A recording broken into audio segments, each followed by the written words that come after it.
Alright, ito yung AI.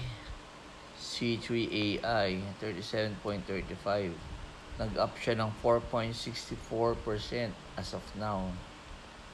Okay, pero ano bang sinasabi ng 10 Wall Street Analyst ratings?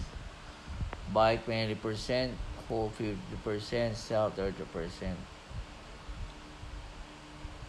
Okay, so hindi naman siya yung 100%. So,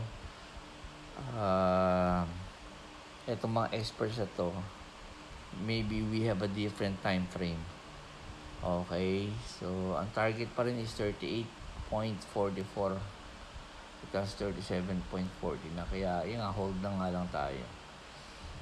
Okie dokie.